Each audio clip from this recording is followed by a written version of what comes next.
Ya, gimana? Pak, pesan Pak Gubernur untuk para bupati dalam musrembang yang perdana ini apa saja? Ya, pesannya adalah efisienkan anggaran, arahkan seluruh alokasi pembiayaan pada kepentingan publik. Kepentingan publik itu yang pertama adalah kepentingan pembangunan infrastruktur jalan, jembatan, irigasi, itu prioritas. Yang kedua, pembangunan sarana air bersih rakyat.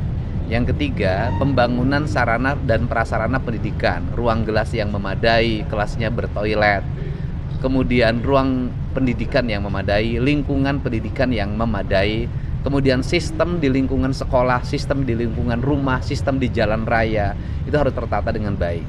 Kemudian yang berikutnya adalah arahkan pada penyelesaian problem kemiskinan. Satu, lindungi masyarakat jaminan kesehatannya manakala dia sakit. Dua, lindungi masyarakat jaminan pendidikannya bila perlu sampai perguruan tinggi, tapi minimal sampai SMA. Yang ketiga, lindungi masyarakat dari kebutuhan akan rumahnya. Nah, seluruhnya ini harus berjalan seiring sejalan. Yang kemudian berikutnya adalah hindari eksploitasi, jaga sumber mata air. Kalau di kota-kota, hutan-hutan kota harus terawat dan terpelihara.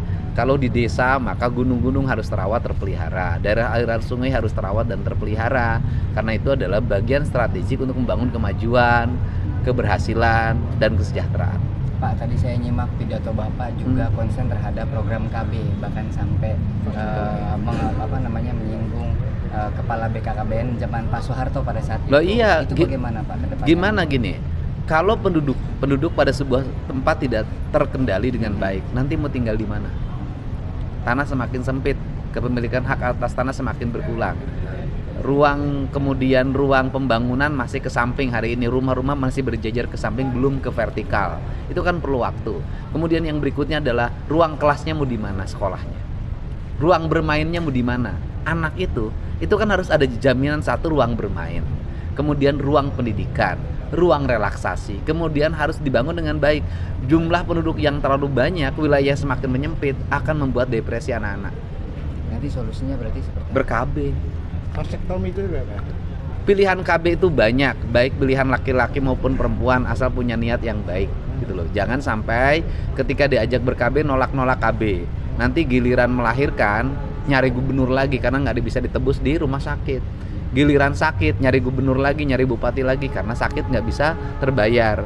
Kemudian giliran anak nakal, kemudian lukai orang, bagian gubernur lagi harus bayarin yang dilukai. Kan nggak boleh terus-terusan begini. Pak, soal Barak bagaimana Pak sampai saat ini pelajar yang dibawa ke Barak? Ya, mereka baik-baik saja, pertumbuhannya semakin baik, semakin disiplin, makannya semakin